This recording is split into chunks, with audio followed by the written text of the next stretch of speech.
Yeah. Come from nothing in the world, but it's all good.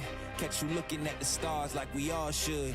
I'll be lighting up the sky like a star burns. I've been standing in the shadow, now it's my turn. See me aiming at the mark with my eyes closed. I'll be shaping up the rock with the grindstone. Now I'm stepping up my game, got my mind set. I'll be dancing in the stars like a silhouette. I'll be dancing in the stars like a silhouette. Woo! What's good? I'll be dancing in the stars like a silhouette. Woo!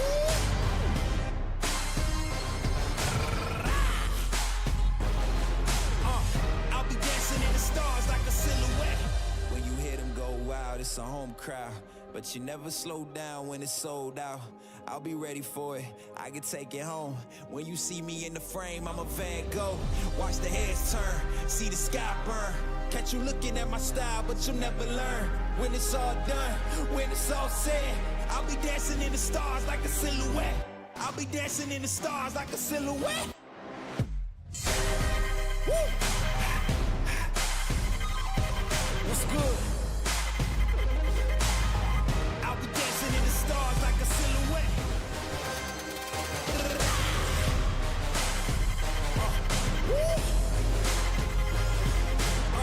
I'll be dancing in the stars like a silhouette. I'll be dancing in the stars like a silhouette.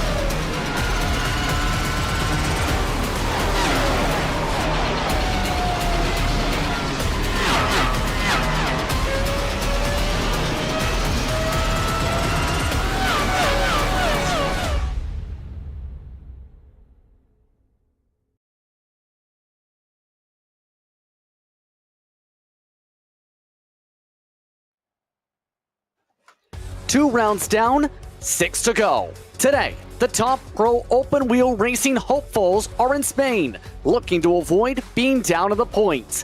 This is round 3 of the GP Turn Racing iRacing qualifying series for the virtual Circuito de Jerez, Agno Nieto, here at FPF.GG.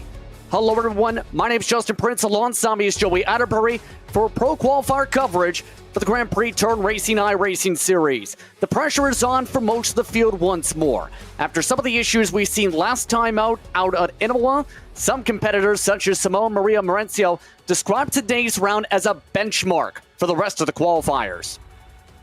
Yeah, it's going to be interesting. Another road course here that we're facing at Jerez, and not too different from that last circuit at Imola, but right now it's been all Altus, 1, 2, 3, all the way. Is somebody going to break that up here in round 3? It was almost broken up for the most part amongst that top 3 last time out. Let's take a look at the schedule, where remember, Imola seen some twists and turns, especially when it came to some of the attrition. A track expected to have high speed, but also had some high mistakes in the late going. With today, though, we reached the quarter-way past mark. In fact, the pressure in turn having to be on for many competitors for round 3 before that very intriguing oval round. Yeah, next up is going to be Pocono. So if that is not your kind of track, you want to make sure to maximize the points here at Jerez. The last road course circuit that I mentioned before, kind of having to buckle up at Pocono, you get to visit Spa, which is a little bit of a breather back to the standard road course racing, but then it's buckle up one more time through the bumps of Detroit Belle Isle Street Circuit, then a short Brands Hatch circuit to end it out. So, Justin, if you're really looking at it today, if you're good at road racing, you need to capitalize. In turn, though, with a lot of the drivers, you talked a bit about the team dynamics entering today. Altus Esports has had their cars really shine. We talked about top 3, in fact, with Aaron Velasquez along with Carlos Federoso showing speed. Marcos Nunez, you also throw into the mix there. But you also provide the pressure looking towards those standings because you have Hackett Jakub Maciejewski, who really stepped forward for Drago Racing, for example, last time out. That's a group looking to make some strides after forming just a few months ago. Also looking to try and bump forward, drivers like Daniel Civichabo had some great speed for Apex Racing Team's Academy last time out. It's Thomas Barbieri, who's on the bubble, entering today a 32-point buffer, excluding the drop. What I've noticed, you called it, the Altus cars continue their dominance, but the one that stands out for me, Justin, is actually Jacob Reed there, P5. He's not racing for a team. Usually you see these teams come in, they have a ton of teammates, they get to share the setups, work on them together, but Jacob Reed, no team affiliation. Have to keep an eye on him as the championship goes on. Rencio Amonsto's below the cut line we talked about, though, but also below that cut line in 15th. In fact, another driver in those orange and blue colors, Eduardo Leo. Keep an eye on the speed. Kalen Chin has also been a consistent force inside the top splits as of the past couple weeks to start off this series and its campaign. In turn, though, the drivers have to consider the pressure of today, especially when it comes to this track here in Spain, because this track is one that can be tricky. It's one of the smaller circuits at 2.75 miles, yes, but it's also described not just as the benchmark, but as a tire eater because of how this track is formed up. You look at the mapping of this. Apex Racing Team crew member Ben Forward told me earlier this afternoon that with how quick the tires could wear for this track today, they're expecting the final 20% to be emphasized more than anything else because of how much a mistake in the first 80% of a run can put you back at the end. It always is about the beginning part of the stint. How do you treat your tires when you first get out there? Because that's what makes the end of the run so successful, or in some cases not very successful. But looking at this track map, turn one uphill, actually, you'll probably see some attempts at passing being made, but really the 1, 2, 3 complex, quite technical on this racetrack, and then it really opens up and starts to flow. You'll see maximum downforce on display through turn 5 and then down the biggest straightaway on the racetrack into the best passing opportunity, turn 6, where you'll see these giant brakes and tires make tremendous amounts of grip. And then really the back half of this racetrack, a little bit different, a little bit slower, a little bit more technical, and watch out for that Ayrton Senna chicane over there, turn 11, 12, 13. See if anybody gets tricky in there and see if anybody pokes a nose into the final hairpin, turn 15. Important to get in, as well as putting the 900 horsepower to the ground coming out. And discussing things coming into today as well, a couple competitors did mention that they focused their setups in turn to limit the tire degradation risk to make sure they could survive through the race. But it's also a track where attrition could be big, especially with how tight the corner sections are in turn, though. How would you play this out if you're amongst the drivers in that field today, knowing they already know how difficult it could be just to be able to keep up with the clean air compared to the dirty air? Well, I think that this racetrack, it's really track position dependent. So if you can qualify good here, you're already in a good position. Usually the more technical the racetrack, the more single file, the single lane, and more difficult to pass. So you're going to have to get aggressive with your strategy if you start further back. Maybe do something like we saw Kiter do in round 1 and light fuel the car, make the first stint a little bit more aggressive, maybe leapfrog a few cars out there in terms of track position, pit early, and then have your longer stint come in at the end. But I think no matter what, the fuel window is going to probably be within 10 to 15 laps. You might see some stretch it a little bit further, but with the track temperatures we're seeing, and like you said, the tire degradation, going to be important. The pit strategy, you got to nail it today. Especially when it comes to lap count, that makes the sense for some. We'll see how things get sensed along as the race goes on today and as the drivers get themselves situated and ready for qualifying. Well, it's time to get ready to approach the racetrack. On the call for today's round is Joey Atterbury alongside the 2021 Pro Series League commentator, Jake Sperry. Jake? Thank you, Justin. Welcome to Jerez.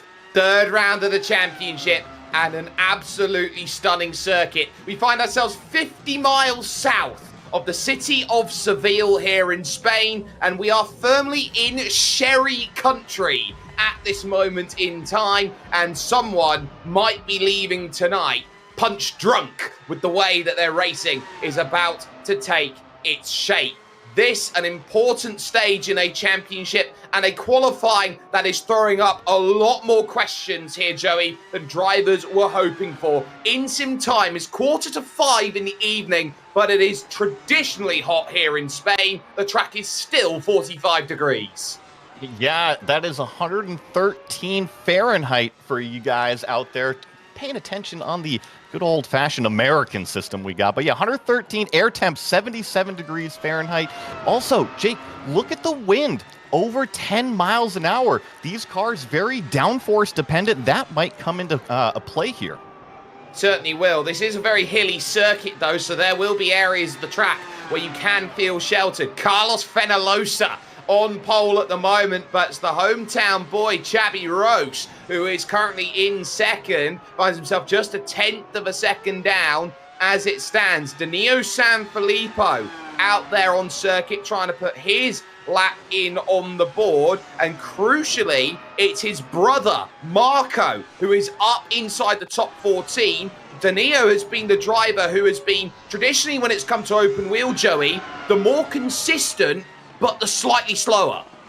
Well, and usually in open wheel, you got to be aggressive. It's all about shaving those hundredths of a second. And here at a track like Jerez, it's going to be very, very technical. We're going to see what Danilo has today.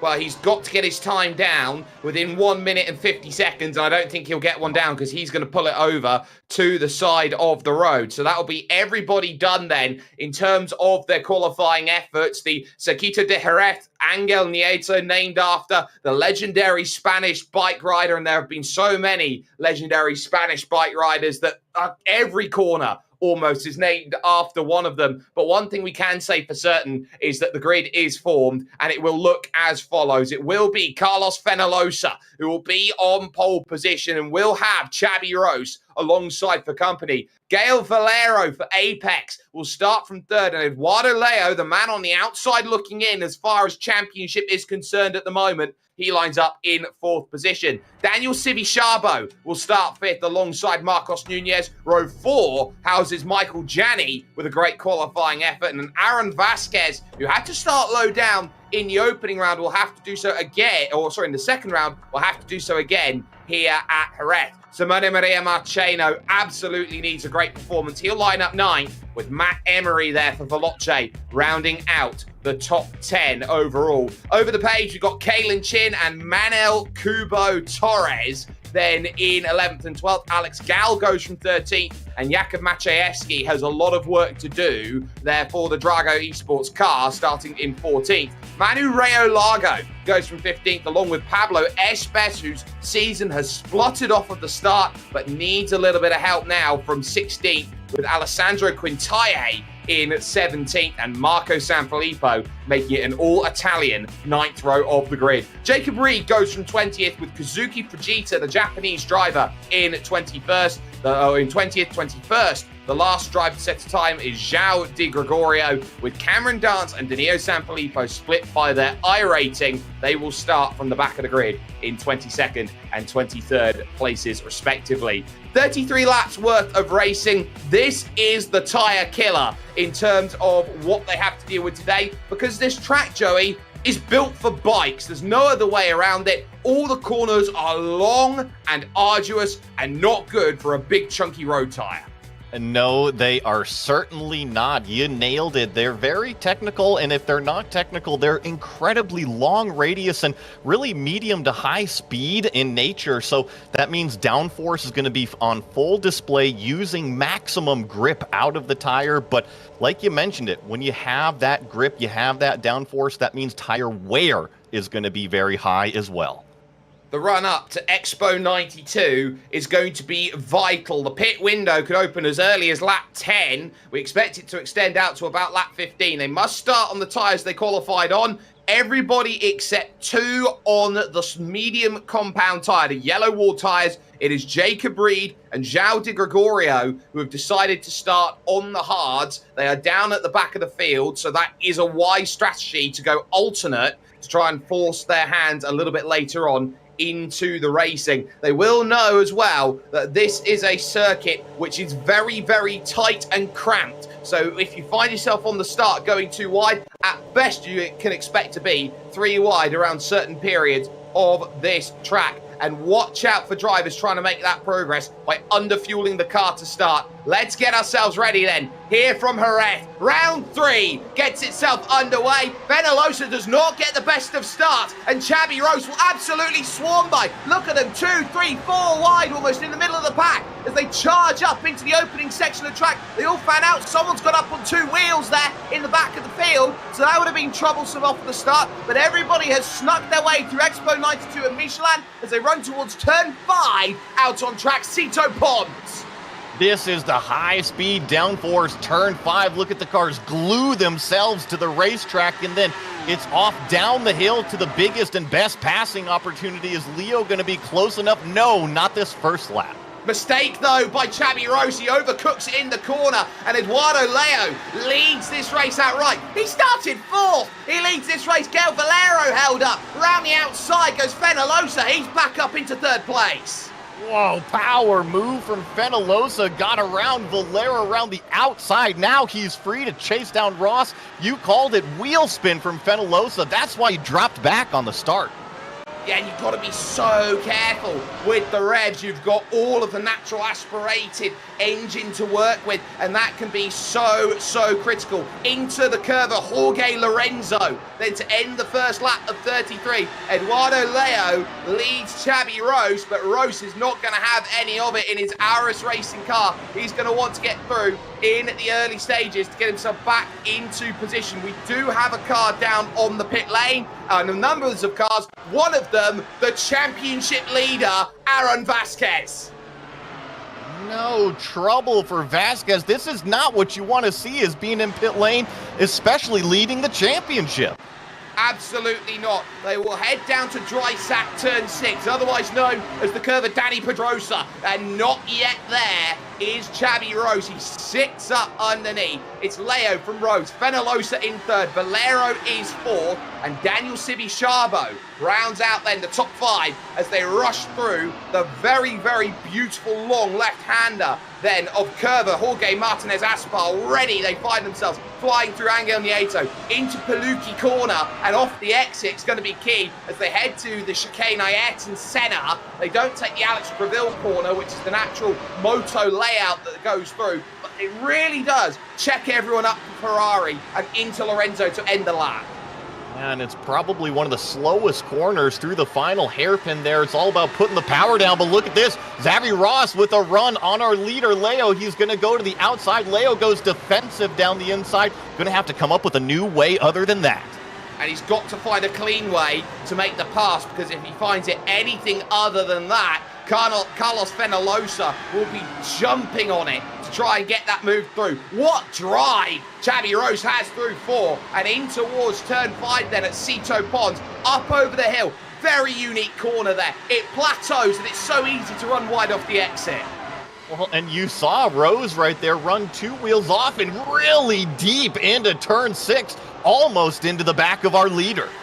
He is so aggro on the brakes of Xabi Rose. Eduardo Leo is going to have his hands full all race long, looking in the mirrors. Please do not take the back out from me at this point. As it stands, the top 11 are in a train at the moment. It goes all the way back to the Drago racing car then of Jakub Maciejewski, who's standing right on the back of this group. So everybody in that top 11, you can argue here, Joey, has a shot of victory here today. It is an incredibly long train, and Jake, I think while we're single file, we're going to get a quick replay of what happened to Vasquez.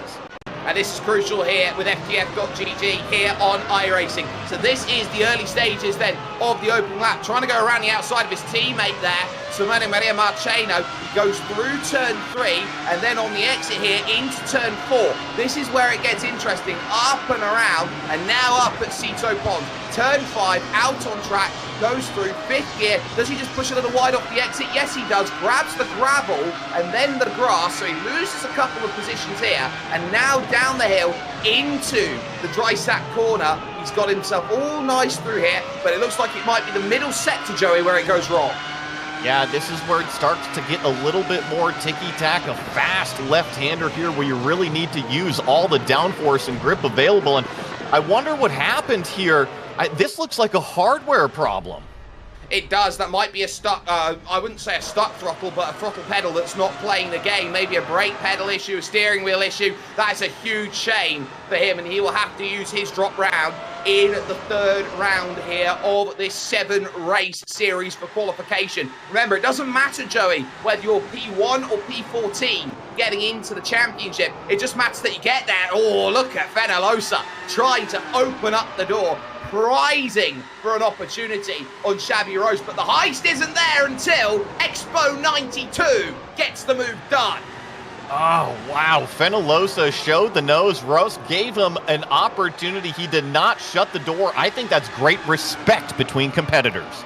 Great respect, but great amount of wheel spin coming out then of turn 3 for Fenalosa. It means that Xabi Rose might have a chance, but over Cito Ponds, that's where the dirty air really hurts. Xabi Rose has proven he's the last of the breakers, but he's lifting out of it early, and I wonder how much of a fuel save game's going on. Look how he attacks on the exit. That's not a place you normally strike. Justin, how's the fuel game going to look for drivers today? Well, when discussing things with the ART camp earlier today, they did mention expecting at the least having to go 10 laps on the first stint because of how the fuel loads go. Most of the drivers, though, they were expecting to go up to lap 15 to be able to get off the tires with how quick the tires are melting.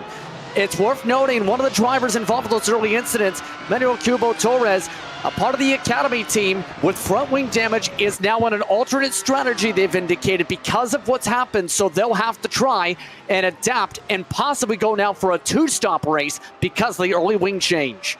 Yeah, you'd put Alex Gal in the same boat as well. 3 retirees, Marco Sanfilippo, Manu Rayo Largo, and the championship leader, Aaron Vasquez, out of the race on the opening lap of this one. Out in front, it's Eduardo Leo, followed by Fenalosa, his teammate, and then Xabi Rose, who lines himself in third place as it stands. The middle of the group, though, starts to get interesting. 4th on back, Gail Valero, Daniel Civi-Chabo, and Michael Janney. 2 Apex cars, making an Apex Academy filling in the sandwich there, Joey. And for Daniel Civi-Chabo, he has got to prove his worth. He's 6th in the championship right now, and he is screaming about how much he wants to go out there and prove what he's got, almost running wide there at Aspar Corner.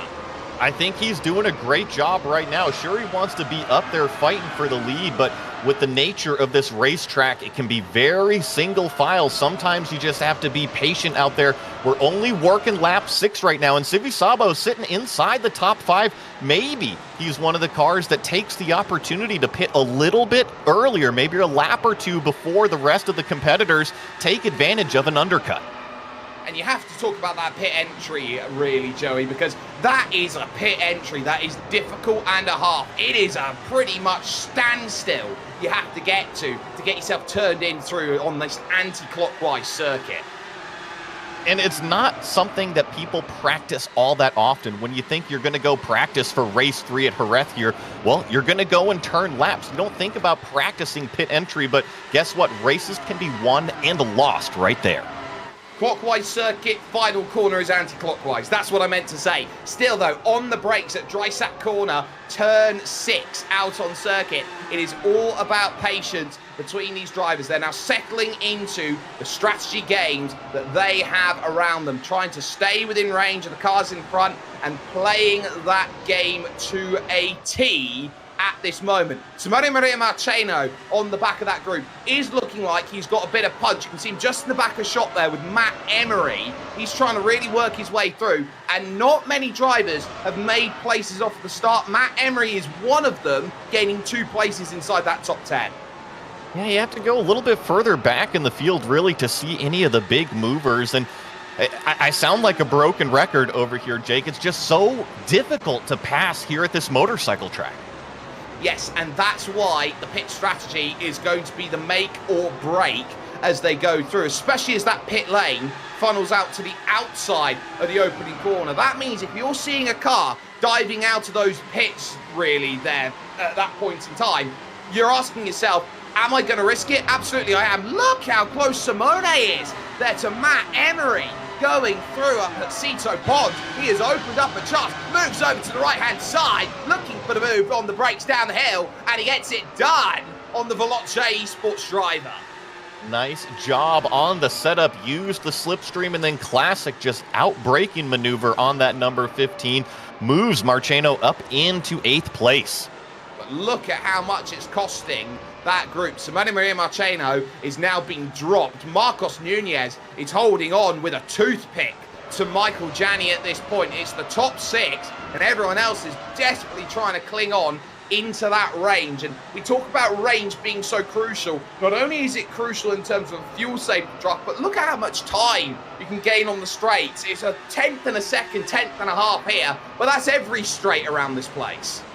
It's a little bit like having a magnet attached to the car in front of you. It just kind of sucks you up as long as you're using and close enough to that slipstream. And here in iRacing, as long as you're within about a second, you start to feel that draft.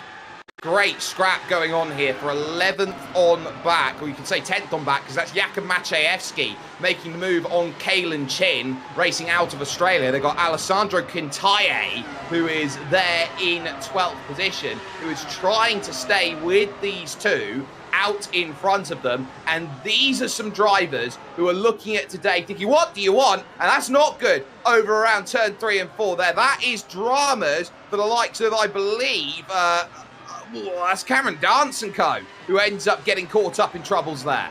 A little bit further back on the racetrack, and this is so crucial to be able to put the power down. You got to remember, heavy contact too, but 3-liter V10, 900 horsepower, very powerful engine.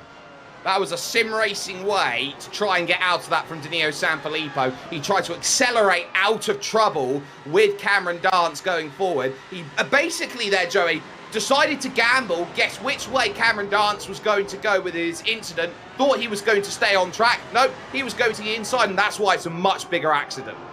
It can be a little bit tough with how fast these cars are. They change direction quite quickly, and when you approach a wreck, you usually get one shot at it.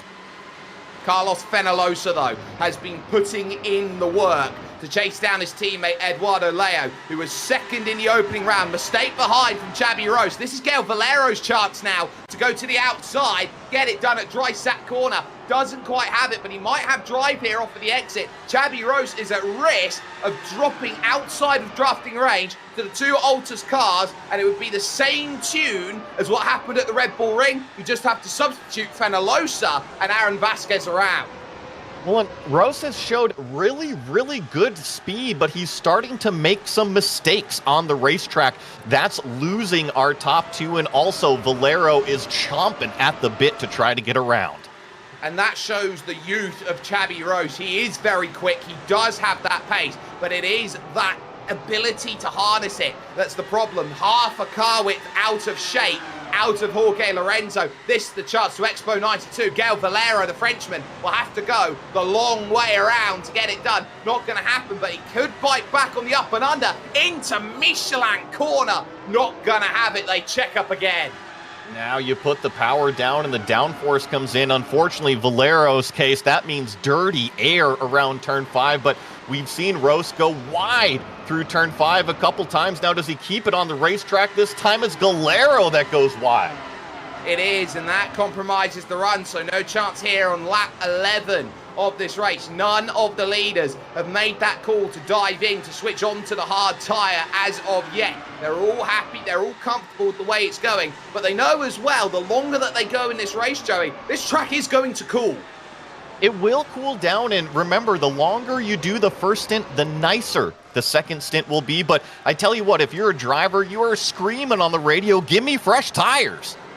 You absolutely are. 23 laps then remaining here around the Circuito de Jerez, here the Angel Nieto circuit, and it is a race. First and second, third and fourth, fifth, sixth, seventh, and eighth now join up. Great work from Nunez and Simone Maria Marcheno to bring themselves back into the race out there for effectively the podium. And into the opening corner, there's the change for the race lead. Carlos Fenalosa getting it comfortably done at Expo 92. He was starting to close it in on Leo the last few laps, and I think coming out of the last corner, just had a great run. It was rather coordinated between the two teammates. Justin, it's all about track position. I think that might be a track position move from Fenalosa. Would that indicate he's pitting earlier? You'd have to think possibly. After all, the tire wear already a major concern. Just getting the word from some of the drivers in the second group with Matszewski. Tire wear more so their focus. Same can be said for some of the drivers entering this run, that they were expecting groups like this to form up. It is a tricky track, mind you, even with the temperatures, to be able to try and manage this racetrack. But you can also say when it comes to the strategy today, that a lot of these drivers already just trying to limit those mistakes. They've fallen off nearly 2 seconds already. Leo in particular had fallen off a lot harder than Fenalosa, so that may also come into play where Fenalosa was starting to pick up more pace to end off this run for that final 20%. Fastest lap of the race that was clean for Eduardo Leo was a 1:16.1. He's on 1:17 flats at this moment. So some drivers down 2 seconds, others down 1 second on what they are at the moment. So it does really depend on who is where and who is getting what out of their races. But as it stands, big wiggle from third. Actually, just going through turn 3, Xabi Rose, he's got a handful, he's got more than a handful, he's got a bucket full of troubles right now, and he's hoping that it's not going to happen out of here. Compromises off for the exit, Gael Valero down the hill, is going to have an almighty chance, big late defend, oh that was risky from Xabi Rose, he moved very late.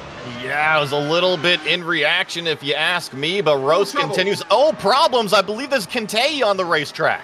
Yeah, Alessandro Quintalle, so the Italian, finds himself around number 10, pointing the wrong way. He gets back and going again. I'm not sure if he's found barrier or not, but that troublesome. And there's a move there through the inside. Xabi Rose hemorrhaging. That's Daniel Sivishabo who's gone through. Yeah, Rose is back to 5th. He just lost a position to Valero and Sivishabo, like you just called it, and now it's Altus teammates Marcus Nunez and Marcheno right behind him. That is a mistake, pushing too deep. Into the pits then comes the first driver of the group. That is going to send the chain reaction. And it's not Gael Valero, it's Michael Janney making the call. So the American down into the pit, and he will send everybody into Raptors because he's looking for an undercut out there by getting fresh tires. That's exactly right. What he's going to do is he's going to come out on fresh tires and be the rocket ship out there. This is what happened to Alessandro Quintalle through Pond. So Kalen Chin has a mistake, and Quintalle, with nowhere to go up the top of the hill, finds himself into the back of him, and that really unfortunate. This is the mistake into Angel Nieto corner, then for Xabi Rose. Back, slightly stepping out. He fights it, he corrects it, but he drops 2 places because he's out there scrabbling on the AstroTurf there, and also a little bit of the gravel. He has been able to collect things back up, but he's continuing to bleed time. And let me tell you, I think the fastest car on the racetrack right now, Jake, P3 Valero. Gael Valero absolutely wants to be motoring, and he will know exactly the strategy game that is going on. He's thinking about a move, but look at this here with 20 laps to go. Lap 14, 1, 2, 3, 4, all diving into the pits. Outstays Simone Maria Marcheno and Marcos Nunez. So Altus here, Justin, with a strategy, and it's a split one. What did I say? By lap 15, guess what? It's lap 15 o'clock right now. Amongst those peeling off around the racetrack, Marcheno and Nunez not elected to come down. Most of the others doing so.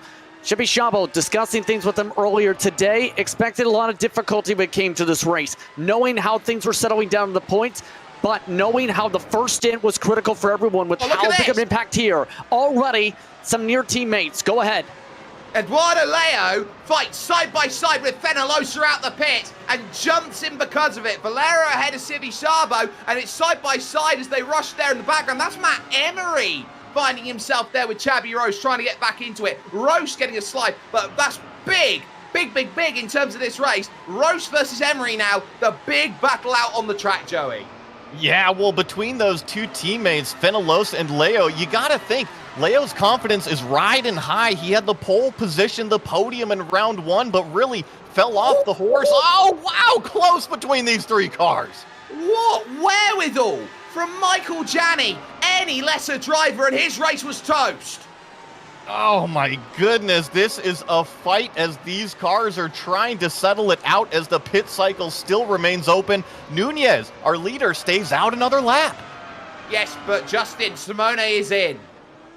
And Simone, keep in mind, mentioned to me yesterday, in fact, and coming into today, how this team was doing better than they were expecting. They were expecting to be having Apex as the best team, but they, in turn, with how the knowledge played out, were expected to be behind. That's been a flip of the script. Simone, keep in mind, said himself on social media, it was 1,000 laps of practice or doghouse. And so far, when it comes to Moreno, he's been keeping himself up towards the front. This has been playing to what he was expecting in terms of consistency for this championship.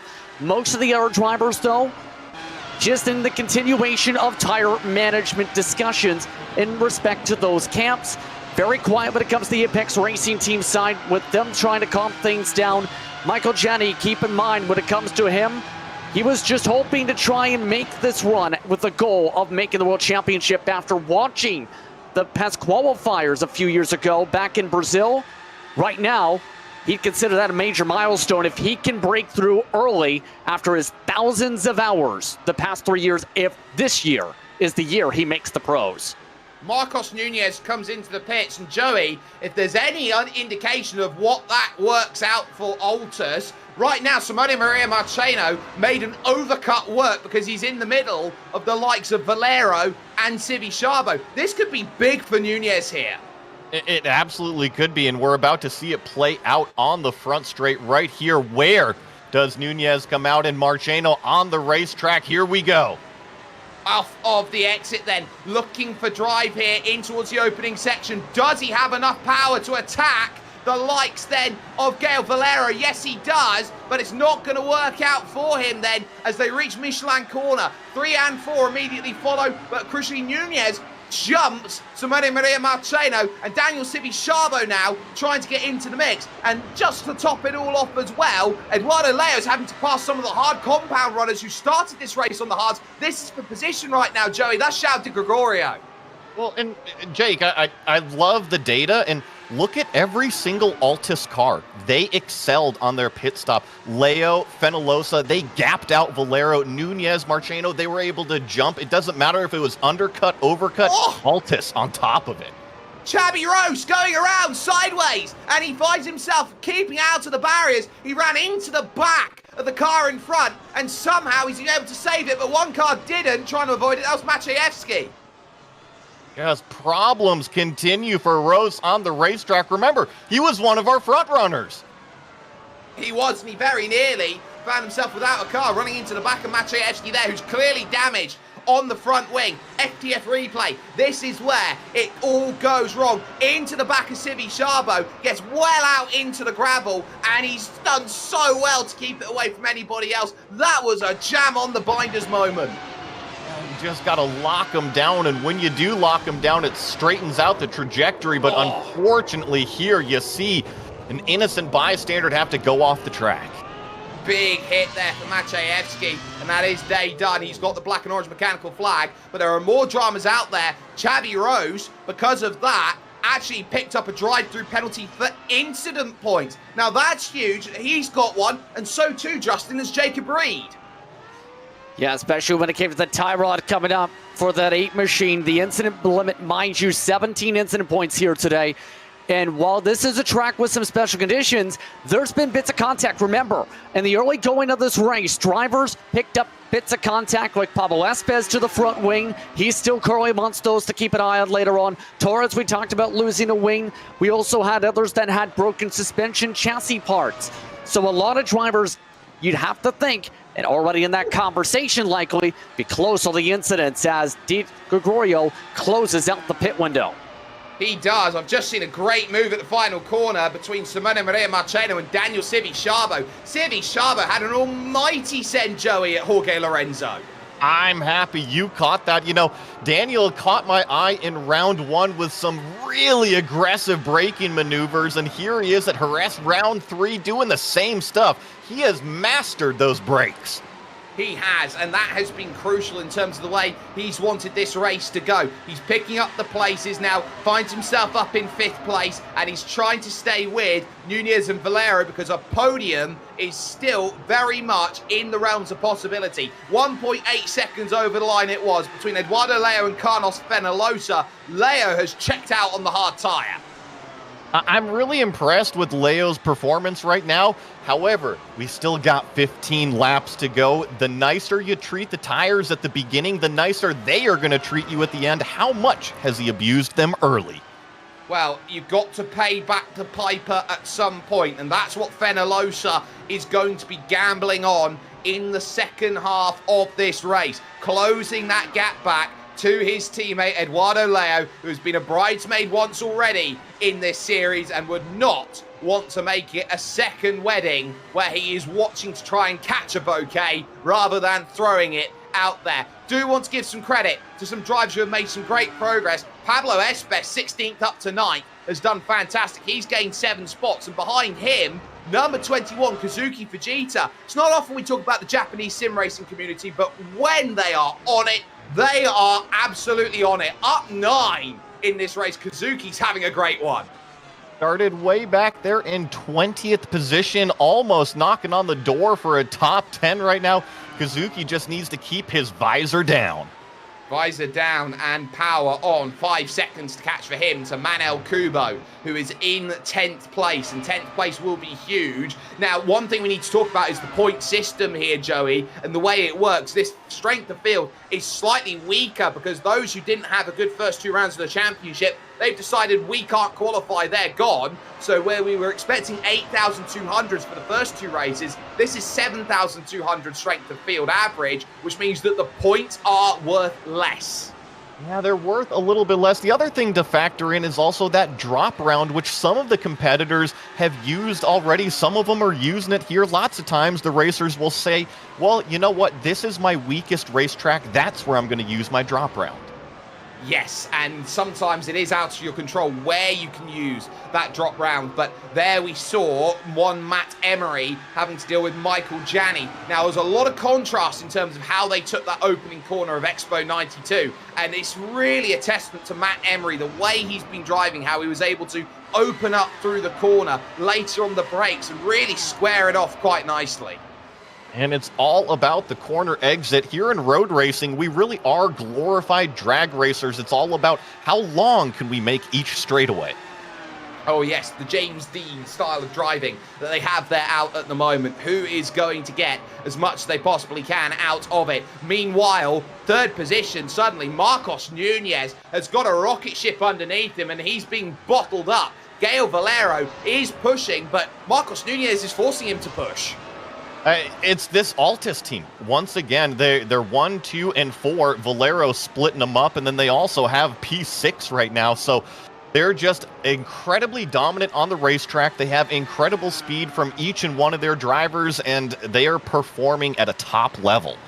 They are performing at an incredible level, and they have done so for a number of years. And they're up against, effectively here, an Apex Racing team that has been part of the establishment for well over a decade. Well, and Valero he was one of the fastest cars, and I mentioned this pit stop strategy earlier. This is what's the only thing that separated the battle is that pit strategy. Otherwise, we'd be right up at the front with our leaders.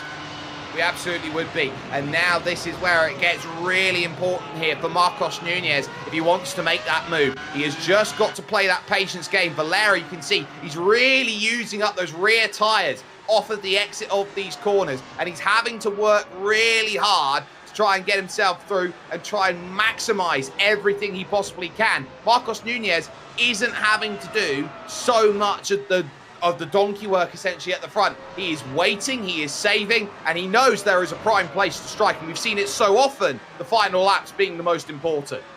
Oh, yeah, when the mistakes are the most crucial, you don't want to make any, and then couple that with the tire wear. The tires are already on edge, on the last life that they have to give you. You got to be incredibly careful as you work down these final few laps. But I tell you what, Valero doing an incredible job right now. He's had pressure on him this entire stint, hasn't cracked at all. No, he really hasn't, and I think that's a testament to Gael Valero and the way that he has been driving. The Frenchman has been proving that he does deserve to be in that elite category of conversation at the moment, and really he's that sort of driver who hasn't been able to say and break into that realm, because if you want to talk about in a cycling sense, as they head into dry sack corner, he's been a domestique as behind Daniel Civi finds himself with mirrors full of Simone Maria Marcheno with all of the Sicilian fire. It's just, you can probably hop to each battle, and it's an Altis car attacking somebody. In this case, it's Marcheno on Civi, but we saw Civi so good on the brakes earlier. You're going to have a really big run to try to overtake on that. Yes, you absolutely are, and you're certainly seeing through the corners, especially the slower speed corners, that second to third sector is where you really get an understanding of how much you're having to fight the car through every single stage. This Dallara IR01 is quite honestly a beast to handle in the lower gears. It is, but it also has huge tires, so it produces tremendous amounts of grip, whether it's low speed or high speed. But you're right, when it's at low speed, the downforce not really being made. It's all on the tires at that point. All tire, and you've got to preserve them and be nice with it. Look at that. Through now, a brilliant Cito Pons corner and back down the hill, looking to charge at it at dry sack. The curve of Danny Pedrosa not happening there for Marcos Nunez still. He just needs a little bit of help to get himself over and through. And they are losing time, and a lot of time to the leaders. In the last 2 laps, they've lost half a second a lap.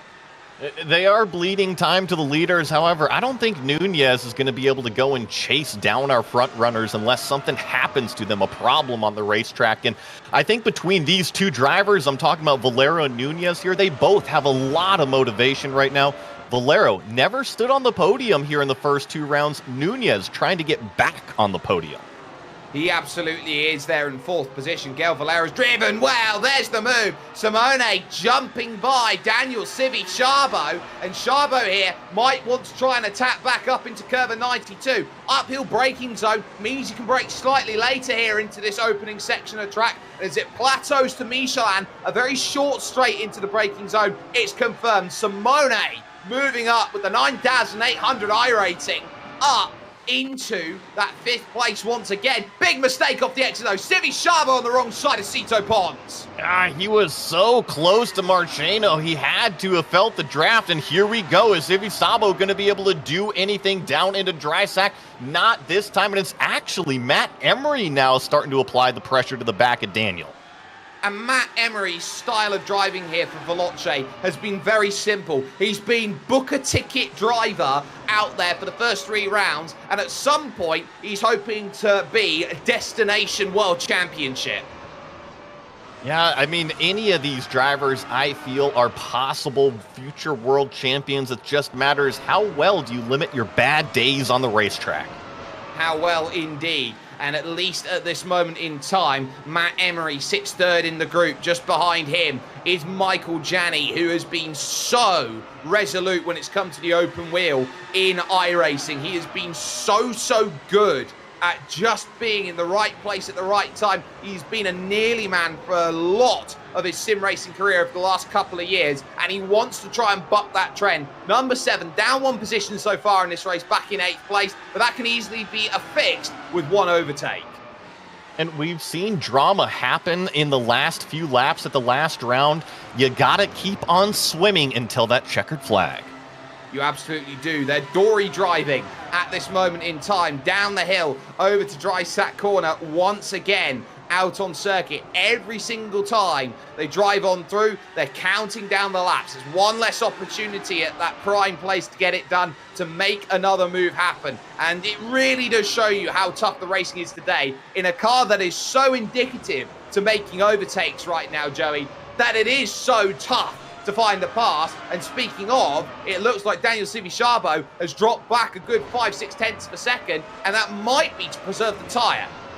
Yeah, I think that Civi Chabo is just maybe struggling a little bit. You look at the lap count, we're about to tick it down to 7 laps to go, but that means the tires, they've been being used for a very long time.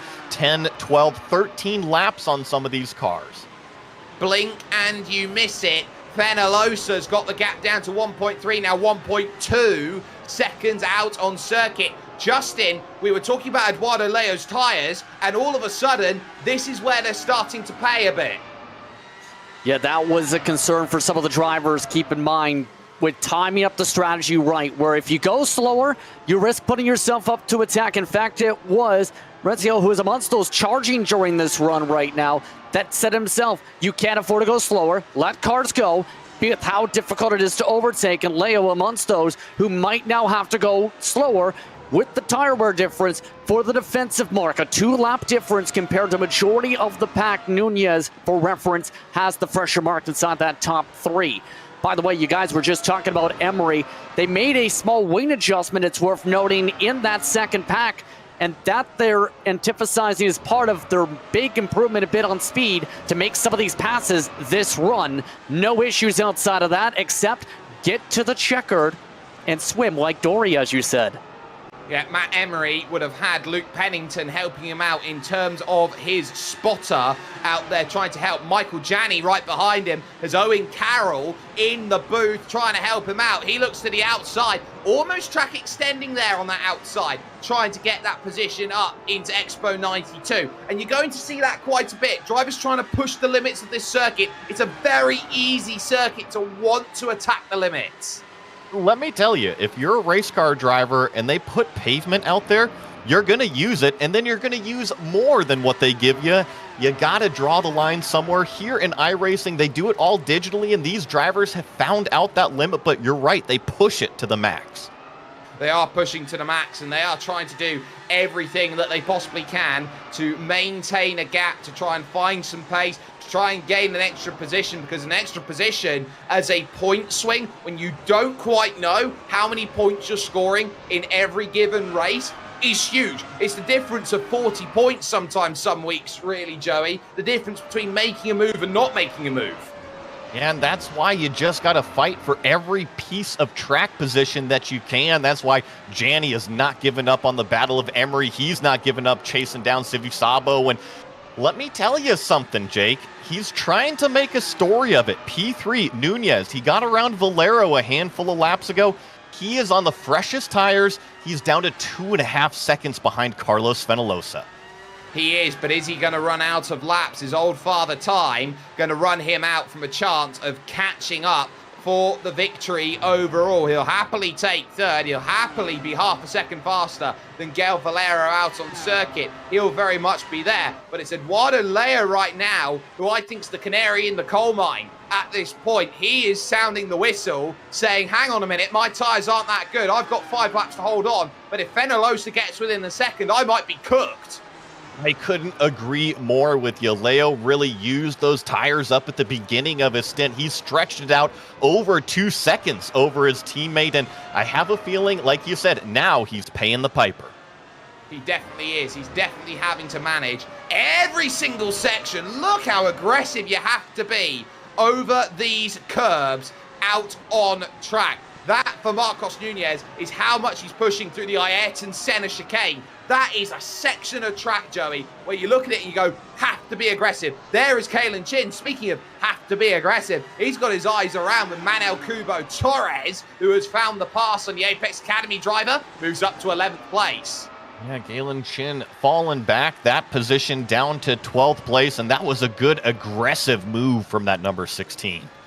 Yeah, that number 16, which is recovering in this race after a spin earlier on. We didn't catch it on camera, but definitely did fall down the order, was up there racing, looking for as much of a positive result as possible. 11th place, not going to get the job done, but you still feel like there are opportunities later on, especially when we're talking 1 week from today, Tricky Triangle, the great equalizer.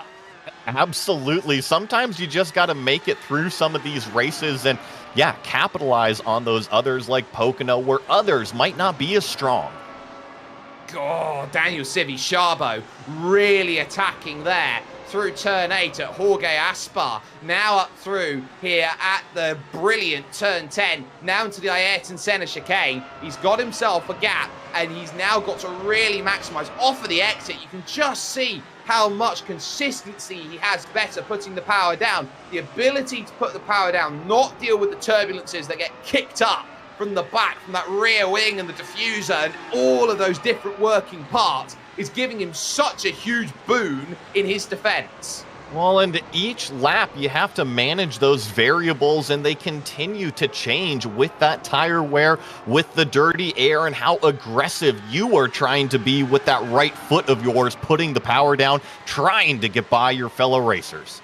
And speaking of which, I think Fenellosa's overdriving the car. The gap out now to 2 seconds. It's 1.7 to Marcos Nunez, who might have a shot of second. Still, though, Daniel Civichabo weaving on the straight there he was, trying to defend from Matt Emery, having a little search up the inside at the corner that decided the World Championship in 1997. And looking at this battle as a whole here, I wonder if Civichabo just, with how aggressive he is on the tires, on the brakes, I wonder if this isn't playing out for him in terms of a long-run strategy. Well, the good thing about his strategy right now here, Joey, you would have to argue is he's just got to look behind him, driving his mirrors. No point looking in front at Simone. Simone's gone. He's just got to keep everything behind. He must say that everyone behind shall not pass. That's exactly what he needs to do, and that includes putting the power down coming out of the final turn, which he did very nicely. He absolutely did. And up into Expo 92, Matt Emery, who is not going to risk his race on a 50% move, is going to wait for the all-important one. Speaking of mistakes out there, that was a 79 for your race leader last time by. Eduardo Leo, who was 2 seconds to the good and was very much to the good. Second half of the lap, a mistake creeps in. Well, look at all of these three cars. They're starting to condense like an accordion on the racetrack. You're right, Leo with the mistake that last lap, but it's really been Fenellosa that has had the fall the last few laps. And look at Marcos Nunez in comparison. He was 1.5 seconds quicker than the leader last time by. This is all coming back together, and at the moment, it looks like it's runner Marcos Nunez. We were talking about how Nunez was trying to get on the podium. Well, right now, he's trying to steal away a win. It could be as simple as that, but lap 33 approaches. It's the last lap here. It is an Altus 1-2-3 at the moment, but who is going to finish in what position? Traffic comes out to the pit. That is Alessandro Quintalle. He moves out to the way of these front three as they now drive themselves into turn 2 at Michelin. 3 and 4 now follow, and Fenellosa is absolutely struggling now. Look how much conviction and grip Marcos Nunez has. They hit Cito Ponds at turn 5, attack down the hill once again. Marcos Nunez is ruining the chance he's got because Eduardo Leo is giving just enough of a toe to Fenellosa. But wide goes Eduardo Leo. This will bring Fenellosa right back into it. 1, 2, and 3, and it might just have to be a look at Angel Nieto. It might be a look over at Palucci corner. Here comes the look through Aspa. Now in towards Angel Nieto and Palucci. They drive along. It is Eduardo Leo. He's got one spot to defend, and that spot is the all-important one. Jorge Lorenzo into the center chicane. They now drive through. How's the drive off the exit? It looks good for Eduardo Leo. They will head themselves to Jorge Lorenzo. Altus, 1, 2, 3. Drive off the exit. Eduardo Leo will hold on to win at Jerez. What a finish, and points to the max for Altus. 1, 2, 3, 5, with just Gail Valero finishing in 4th. What a fantastic drive by Gail Valero. And on the final laps there, Michael Janney sniping one away from Matt Emery. Nothing more you could do about that. Some incredible driving there in the field to gain those extra positions that could be the difference maker between making it or breaking it in a series like this. Fantastic work. Altus doing brilliant work. Joey's jumping up back over to one Mr. Justin Prince with an incredible race and results following. Thank you very much, Jake. An exciting race to say the very least. And when it comes to Leo, after having one race missed already, it was important for him to score points. Guess what? He scores the victory today by 29 100ths of a second over Fenellosa and Nunez. A team 1-2-3, making a 1-2-3-5 today. Valero, that one driver not with Altus in the top 5, part of that Apex group. Let's go over Daniel Civichabo in that second pack with Michael Janney and Matt Emery. Emery losing that spot by 6/10 on the final lap. Pablo Espez quietly holds on to 9th after early issues with Kazuki Fujita back in the 10th spot, one of your biggest movers. In fact, the biggest mover, plus 10. Manuel Cubo Torres, after wing troubles in the opening corner, still able to recover to 11th. Kale and Shin, Albie Ross, along with Alex Gao, the last of those to cross the line. Of note, when it comes to Gao, 2 stops along with Rose to be able to make it to the end due to incident troubles. As well with incident troubles, Gorio having troubles, as well as Jacob Reed. Quintana coming out of the pits right before that final lap started with the incident points 2 laps down. DNFs include Magic Juicy, Dance, and Sanfilippo amongst your top 20. Also out of the race early today was Aaron Vazquez, with Manuel Rayo Largo losing his rear wing in the opening lap troubles. Marco Sanfilippo pulled off after the first corner. That's how quick the race went for the 19 machine today. But what an exciting race, to say the very least, when it comes to this one, Joey. It came down to teamwork in part, but also strategy so critical. We talked about just timing up the right lap to come in. Guess what? Leo and Fedalosa able to hold on despite the huge run for Nunez up to the end. And I said it several times today, Altis really impressed me, whether it's the speed on the racetrack, but what you were talking about, that pit stop strategy. It seemed like all of their cars were able to go forward in that strategy, whether they came in early or pitted late. It was only the competitors that fell back during that time. Yes, indeed, and it was important to mention when it comes to today, drivers focused their setups on limiting the tire wear, and it was still massive. One of the biggest tire wear discrepancies from fresh tires to old tires, you could say, throughout this entire season so far, up to 2 seconds. When drivers were saying this was a track that can cook tires, they were not understating it, intriguingly enough. It was, if anything, a little bit more than you would expect coming in based on the car performance. Big time tire wear here for sure, and not only tire wear but grip in general. We saw it bite our pole sitter Carlos Fenolosa right off the initial start with the wheel spin. He fell all the way back to, I believe, fourth place and had to fight his way back. But I think really the story of today is Eduardo Leo. Remember, he lost that first round at Red Bull Ring. He was leading the race. It was ultimately a mistake on his part that gave up the lead to his teammate. Well, a little bit of redemption here today. It's important to mention when it came to that situation, there was confusion on if it was the hardware failure in that. I can tell you when it comes to Vazquez too, the tough thing about contact in the opening laps, you could potentially break the chassis. That almost was the steering coming into play when it came to that situation. Here's a look actually on that start. And this is, watch, there's a teammate in front. This, in turn, potentially the shakeup. Vazquez needed a solid run again. Now he has to use the drop because of that contact. That's enough to break your suspension. That's exactly what we just missed on the first round of it, is that he got into the back of his teammate, and fortunately it was probably only damage on his machine. You never want to go back to the trailer with 2 broken cars that are painted the same color. Yeah, that's an understatement. You definitely don't want to have any of your teammates go there. Or in the case of Mauricio, would call probably the doghouse in that case. But when it comes to today's round 2, a lot of competitors looking to build up momentum. Magic Juicy amongst those with the bad luck we talked about. -4 from the starting position, but even more so the damage. What's that now going to be like in terms of that psyche, knowing a lot of the drivers today, some of your top contenders, just used the drop before they may have liked to do so with Pocono around the corner?